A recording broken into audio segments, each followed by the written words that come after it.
কুম্ভ মেলা। কুম্ভ মেলা ভারতের সব থেকে বড় ধার্মিক অনুষ্ঠান। আর এবছর ভারতে যে কুম্ভ মেলার যোগ এসেছে তা 144 বছরে একবার আসে। কিন্তু কুম্ভ মেলার আসল রহস্য কি? কেন 12 বছর অন্তর এই মহাকুম্ভের আয়োজন করা হয়? আখাড়া কি? আর সাধু সন্তরা কি শুধু এখানে স্নান করতে আসে? ভারতবর্ষের 4টি স্থানে এই মেলার আয়োজন করা হয়। হরিদ্বারে গঙ্গা নদীর তীরে, উজ্জয়িনীতে ক্ষিপ্রা নদীর তীরে, নাসিকে গোদাবরী নদীর তীরে এবং প্রয়াগরাজে গঙ্গা, যমুনা ও সরস্বতী নদীর সঙ্গমস্থলে। এখন প্রশ্ন হলো, এই 4 স্থানে কেন কুম্ভ মেলা হয়? এর পিছনে একটি পৌরাণিক কাহিনী আছে। আর সেই কাহিনী অনুসারে সমুদ্র মন্থনের সময় দেবতারা দানবদের সাহায্য নিয়েছিল। আর তখন ঠিক হয়েছিল যে সমুদ্র মন্থন করে যা বের হবে তা তারা সমানভাবে ভাগ করে নেবে। সমুদ্র মন্থন করে যা ধনরত্ন পাওয়া হয় তা সমানভাবে ভাগ করা হয়। কিন্তু যখন অমৃতের কলস বের হয় তখন দানবরা তা একাই নিয়ে নিতে চায়। আর এই জন্য দেবতা ও দানবদের মধ্যে তুমুল যুদ্ধ বেঁধে যায়।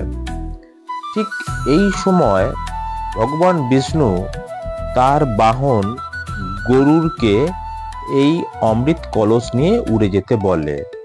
যখন গরুর এই অমৃত কলস নিয়ে উড়ে যাচ্ছিল তখন কিছুটা অমৃত পৃথিবীর এই 4টি স্থানে কিছুটা পড়ে যায়। আর তাই এই 4টি স্থানকে পবিত্র বলে মনে করা হয় এবং এই 4টি স্থানে স্নান করলে সমস্ত পাপ থেকে মুক্তি পাওয়া যায় ও পুণ্য লাভ করা যায়। কিন্তু আসলে কি তা? চলুন জানা যাক। কুম্ভের পেছনে যে কথাগুলো বলা হয় তার সঙ্গে জ্যোতিষশাস্ত্রের কি মিল আছে চলুন এবার জানা যাক। সমুদ্র মন্থনের সময় দেবতা ও দানবের মধ্যে যে যুদ্ধ হয়েছিল তা 12 দিন ধরে চলেছিল। এর মধ্যে চাঁদ অমৃত কলস থেকে অমৃত যাতে পড়ে না যায় তার জন্য অমৃত কলসের মুখটিকে রক্ষা করার দায়িত্ব ছিল। আর যাতে কলসটি ভেঙে না যায় সূর্য সেদিকে খেয়াল রাখছিল। আর দৈত্যরা যাতে কলসের কাছে পৌঁছতে না পারে সেই দিকে দেখছিলেন বৃহস্পতি। দেবতাদের একদিন মানে মানুষের 1 বছরের সমান হয়। তাই 12 বছর পর কুম্ভ মেলার আয়োজন করা হয়।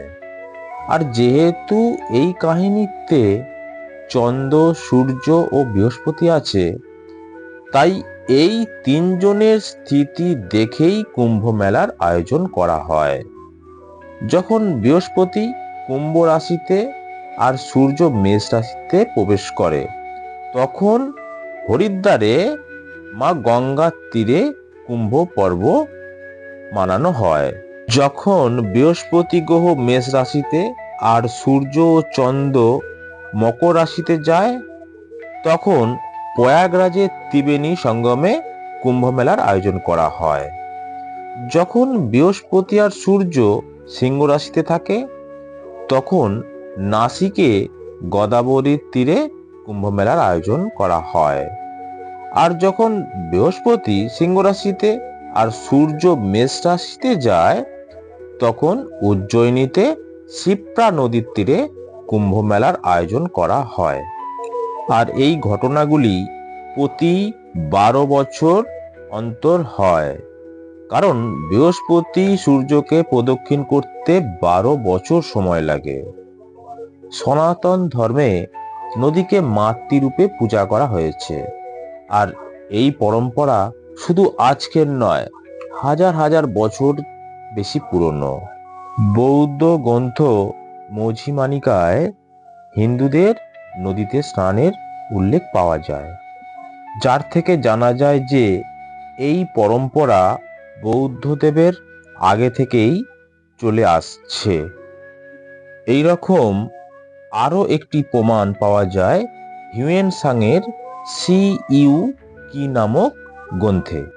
হিউয়েন সাং 7th সেঞ্চুরিতে রাজা হর্ষবর্ধনের সময় ভারতে এসেছিলেন, আর তার ভারত ভ্রমণের যে বিবরণ পাওয়া যায় তাতে তিনি নদীকে ঘিরে আয়োজিত উৎসবের উল্লেখ করেছেন, এবং তিনি এটা উল্লেখ করেছেন যে এই উৎসবের পরে রাজা হর্ষবর্ধন অনেক দানও করতেন। আমরা দেখি যে কুম্ভ মেলায় সাধু সন্তদের ভিড় থাকে। তারা কি শুধুমাত্র এখানে স্নান করতে আসে? উত্তর হলো না।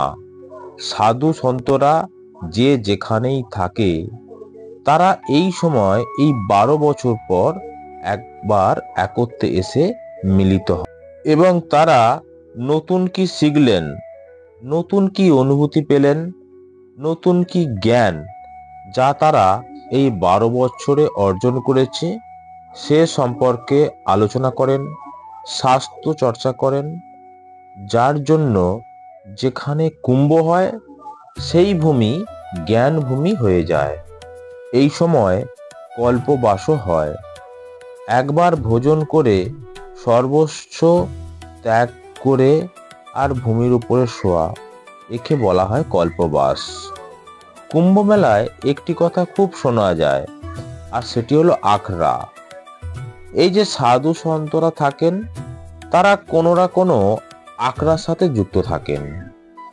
চলুন জানি যে আখড়া কি। আখড়া শুনেই অনেকে ভাবছেন যারা ব্যায়াম করে তাদের সাথে তো আখড়া যুক্ত, তাহলে সাধু সন্তরা আখড়ার সাথে কিভাবে যুক্ত থাকবে? যখন শঙ্করাচার্য সনাতন ধর্মকে পুনরুজ্জীবিত করার চেষ্টা করছিল, তখন অন্যান্য ধর্মাবলী মানুষেরা সনাতন ধর্ম ও মন্দিরের ওপরে বারবার আঘাত করছিল। তখন তিনি বুঝেছিলেন যে শুধু আধ্যাত্মিক শক্তি দর্শন যথেষ্ট নয়, তাই তিনি শাস্ত্রের সাথে শস্ত্রের বিদ্যার প্রয়োজনীয়তা অনুভব করেন। তাই যে মঠ, যে আশ্রম এই বিদ্যার সাথে শস্ত্রের বিদ্যার শেখাতো, সেই মঠ বা আশ্রমকে আখড়া নাম দেয়া হয়। আর আজ ভারতবর্ষে মোট 13টি প্রমুখ আখড়া আছে, আর এই আখড়াগুলি আলাদা আলাদা সম্প্রদায় থেকে আসে।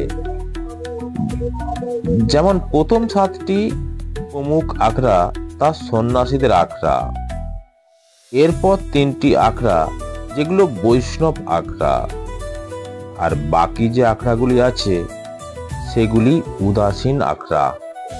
আর এই আখড়াগুলি নিজের দেবতা থাকে, তাদের নিজেদের পরম্পরা থাকে, আর তাদের একজন প্রধান থাকে। সনাতন ধর্মের আখড়ার মধ্যে আপনি শ্রী নিরঞ্জনী আখড়া আর জুনা আখড়া সম্পর্কিত নাম তো অবশ্যই শুনে থাকবেন। শ্রী নিরঞ্জনী আখড়াতে যে দেব আছে তা ভগবান শিবের পুত্র কার্তিক স্বামী, আর জুনা আখড়াতে যে ইষ্ট দেবতা আছে তা হলো ভগবান দৈত্রাত্রে। আর অন্য একটি আখড়া হলো শ্রী মহানির্বাণ আখড়া, যার ইষ্টদেব হলেন কপিল মুনি। আর যদি ইতিহাসে দেখেন তাহলে দেখবেন যে 1260 সালে ভবানন্দ গিরির নেতৃত্বে কনকরের একটি মন্দিরকে 22,000 সাধু আক্রমণকারীদের হাত থেকে বাঁচিয়েছিলেন। আর এই আখড়াগুলি কুম্ভ মেলায় এসে শোভাযাত্রা করে, জ্ঞান বিজ্ঞানের চর্চা করে, শাস্ত্র চর্চা করে, কল্পবাস করে, যোগবিদ্যা শেখায়, আর এই শিবিরগুলিতে প্রবচন হয়। তাই আখড়ার অবদান অনেক। কুম্ভ মেলায় সবার প্রথমে এই আখড়াগুলির সাধু সন্তরা স্নান করেন। সাধু সন্তরা যখন স্নান করে তখন তাকে সা বা রাজযোগী স্নান অথবা রাজস্বী স্নানও বলা হয়। এইবার এই রাজযোগী স্নানের দিনগুলি হলো 13ই জানুয়ারি, যা পৌষ পূর্ণিমা। দ্বিতীয়টি হলো 12ই ফেব্রুয়ারি, যা মাঘ পূর্ণিমা। আর সব থেকে শেষে 26শে ফেব্রুয়ারি, যেদিন মহাশিবরাত্রি। এই সময় কেউ যদি দীক্ষা নিতে চায় তাও দেয়া হয়। অনেক সময় সন্ন্যাস হতে চায়, দীক্ষা নেয় এবং এই সময় থেকে তারা সন্ন্যাসী জীবন অতিবাহিত শুরু করে। তাই কুম্ভ শুধুমাত্র স্নানের পর্ব নয়। আর কুম্ভ মেলায় যে শুধুমাত্র স্নান করলেই যে পাপ মুক্ত হওয়া যায় তা কিন্তু নয়। তার জন্য মন ও আত্মাকে শুদ্ধ করতে হয়, কর্মকে শুদ্ধ করতে হয়, তবেই পাপ থেকে মুক্ত হওয়া যায়। এবারের কুম্ভ মেলা শুরু হচ্ছে 13ই জানুয়ারি আর শেষ হবে 26শে ফেব্রুয়ারি। আমার প্রিয় দর্শক বন্ধুরা, ভিডিওটি ভালো লাগলে লাইক, শেয়ার ও কমেন্ট করুন।